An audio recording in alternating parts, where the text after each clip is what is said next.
Hiki ni kile ambacho kinaendelea kwenye vita vya Iran dhidi ya Israeli. Inaendelea kupa update mbalimbali ya kile ambacho kilichojiri huko.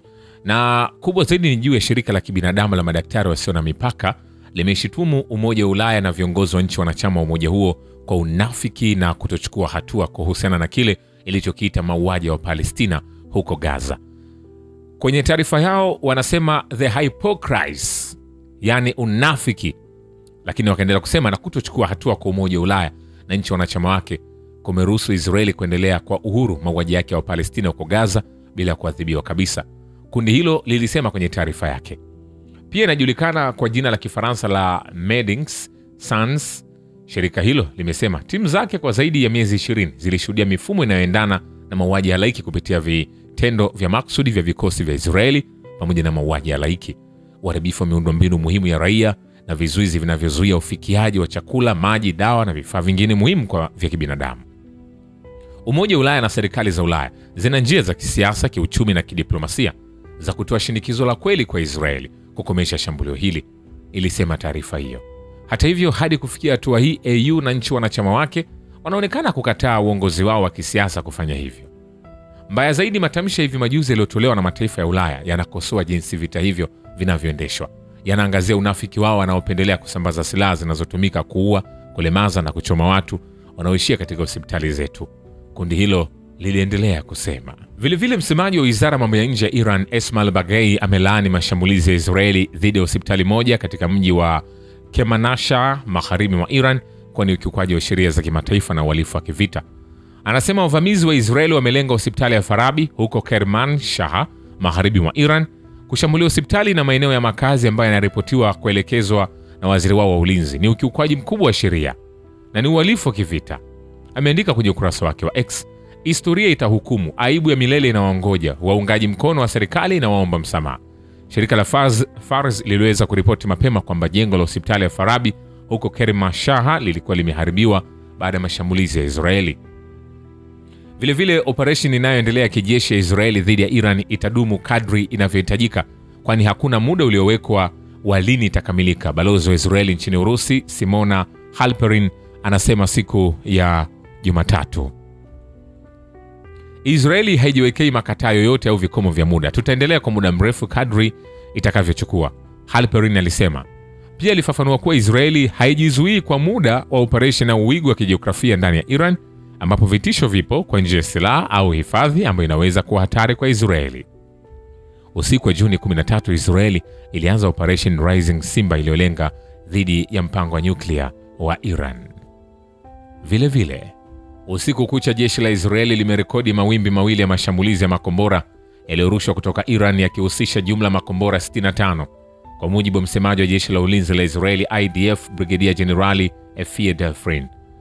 Anasema makombora 65 na kadhaa drone zilirushwa. Mifumo yetu ya ulinzi wa anga na majini ilifanikiwa kukamata, Defrin alisema wakati wa mkutano. Kwa bahati mbaya, raia 8 waliuawa na makumi wengine kujeruhiwa.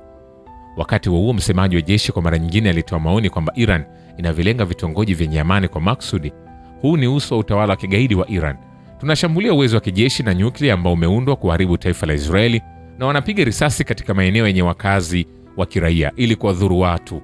Ndio maana tulianzisha operesheni hii kuondoa tishio lililopo kwa taifa la Israeli, yani tishio la nyuklia na tishio la kombora, Defrin alisema. Hayo yakiendelea, ni kwambie kwa kuishambulia Iran, mamlaka za Israeli zinalenga kupanua operesheni za kijeshi katika eneo hilo na kuunda upya ramani ya Mashariki ya Kati. Waziri Mkuu wa Iraq Mohammad al-Sudan anasema Israeli inakusudia kuzidisha vita katika eneo hilo ili kuchora ramani mpya ya Mashariki ya Kati, alibainisha kama alivyonukuliwa na kanali ya televisheni ya Shafaq News. Rais wa Uturuki Recep Tayyip Erdogan amezungumza kwa njia ya simu na mwenzake wa Iran Masoud Pezeshkian kwamba Ankara iko tayari kusuluhisha mapema mzozo wa Teherani na Israeli na kuanza tena mazungumzo juu ya mpango wa nyuklia wa Iran, ofisi ya rais wa Uturuki imesema kwenye taarifa. Kwa mujibu wa ofisi ya Rais Erdogan, pia alimwambia rais wa Iran kwamba Uturuki inatilia maanani sana kudumisha amani na utulivu katika eneo hilo. Vilevile, hatua za Israeli dhidi ya Iran hazilengi kubadilishana utawala wa nchi hiyo, balozi wa Moscow Simona Halperin anasema kwenye kikao hicho. Hakuna lengo la kubadilisha utawala nchini Iran, alisema akijibu swali linalolingana.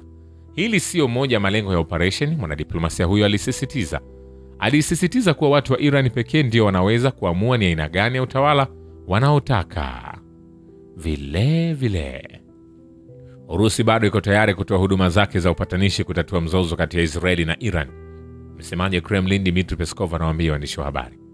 Amekumbusha kuwa katika siku za hivi karibuni kiongozi huyo wa Russia alifanya mazungumzo na waziri mkuu wa Israeli Benjamin Netanyahu, rais wa Iran Masoud Pezeshkian na kiongozi wa Marekani Donald Trump.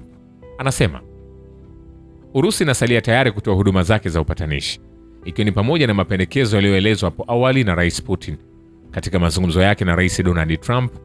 Katika suala hili utayari na nia ya Urusi inabakia kuwa imara, ikiwa ni lazima yote haya yanaweza kutekelezwa, msemaji huyo alisema. Vilevile bunge la Iran limekanusha ripoti kwamba wabunge wanazingatia mswada wa kujiondoa kwenye mkataba wa kuzuia silaha za nyuklia ili kujibu mashambulizi ya Israeli. Shirika la habari la Mehri limeripoti. Hapo awali ripoti kama hizo zilionekana kwenye vyombo kadhaa vya habari vya Iran. Kwa upande wake, msemaji wa wizara ya mambo ya nje ya Iran Ismail Baghei ametoa maoni yake kuhusu ripoti kwamba wabunge wa Iran wanadaiwa kufikiria kujitoa katika mkataba wa NPT. Kwenye kikao kifupi, anasema tunawasiliana mara kwa mara na bunge. Bila shaka sheria zinazopitishwa na bunge zinaibana serikali. Miswada yote uliyotaja inazingatiwa na wizara ya mambo ya nje inaratibu na bunge kuhusu swala hili. Vile anga ya Iran ipo chini ya udhibiti kamili wa vikosi vya anga vya Israeli. Balozi wa Israeli nchini Urusi Simona Halperin anasema jeshi la wanahewa la Israeli linadhibiti kikamilifu eneo lote la Iran na anga. Aliwaambia mkutano mfupi. Kivipi? Hakufafanua, ila ni mapema kuzungumza juu ya kusuluhisha mzozo kati ya Israeli na Iran kwa njia zisizo za kijeshi. Balozi huyo wa Israeli nchini Urusi Simona Halperin anasema alipoulizwa kuhusu nafasi inayowezekana ya Russia katika kusuluhisha mzozo wa Israeli na Iran, alisema kipaumbele kikuu leo ni kuondoa tamaa, fursa na nia. Mara tu tutakapofanya hivyo, tunaona jinsi ya kuendelea. Mwisho wa kumnukuu. Vile Urusi inalaani hatua ambazo zimezidisha mvutano katika Mashariki ya Kati. Msemaji wa Kremlin Dmitry Peskov anasema tunalaani vitendo ambavyo vimesababisha kuongezeka kwa mvutano huo hatari, akitoa maoni yake juu ya mzozo uliozidi kati ya Israeli na Iran. Vile jamii ya Iran imedhihirisha uthabiti mkubwa kufuatia mashambulizi ya Israeli dhidi ya nchi yao. Msemaji wa rais wa Urusi Dmitry Peskov anasema tunaona muungano mkubwa wa jamii nchini Iran dhidi ya historia ya mashambulizi ya mabomu yaliyofanywa na Israeli, alisema katika mkutano na waandishi wa habari. Peskov aliyetaja hayo alipokuwa akitoa maoni yake kuhusu kauli ya awali ya waziri mkuu wa Israeli Benjamin Netanyahu kwamba shambulio dhidi ya Iran linaweza kudaiwa kusababisha mabadiliko ya utawala nchini humo. Hayo yakiendelea, Moscow bado iko tayari kwa wazo la kuhifadhi uranium ya Iran nchini Urusi, lakini kutokana na kuzuka kwa mapigano mapya na Israeli, safu ya ziada ya utata imeibuka katika hali na mpango wa nyuklia wa Iran. Msemaji wa Kremlin Dmitry Peskov anasema matamshi yake yalikuja kujibu swali kuhusu uwezekano wa mipango ya Urusi kusaidia kupunguza mvutano na kuelekeza hali kwenye azimio la amani. Ripoti za awali zimedokeza kwamba Urusi inaweza kuchukua hifadhi ya uranium ya Iran. Pendekezo hili linabaki kwenye meza na bado linafaa, Peskov alibainisha. Hata hivyo, hali imekuwa ngumu zaidi na kuanza kuuhasama. Peskov alibainisha kuwa kuzuka kwa mapigano ya hivi majuzi kulitokea kabla tu ya duru inayofuata iliyotarajiwa ya mazungumzo ya moja kwa moja kati ya Iran na Marekani. Nikwambie hivi, hatujamaliza. Vile matumizi ya nguvu za kijeshi hayawezi kuleta amani ya kudumu Mashariki ya Kati. Msemaji wa wizara ya mambo ya nje ya China Gao Feng anasema akitoa maoni yake kuhusu mashambulizi ya Israeli dhidi ya Iran. Hata hivyo, pia Urusi inasalia katika mawasiliano na maafisa wa Iran na Israeli na kuangazia haja ya kuepuka vitendo vinavyoweza kuwa tishio kwa maisha na afya ya raia wa Urusi. Hiyo ni upande wa Urusi imesema kupitia msemaji wa ikulu ya Urusi Kremlin Dmitry Peskov.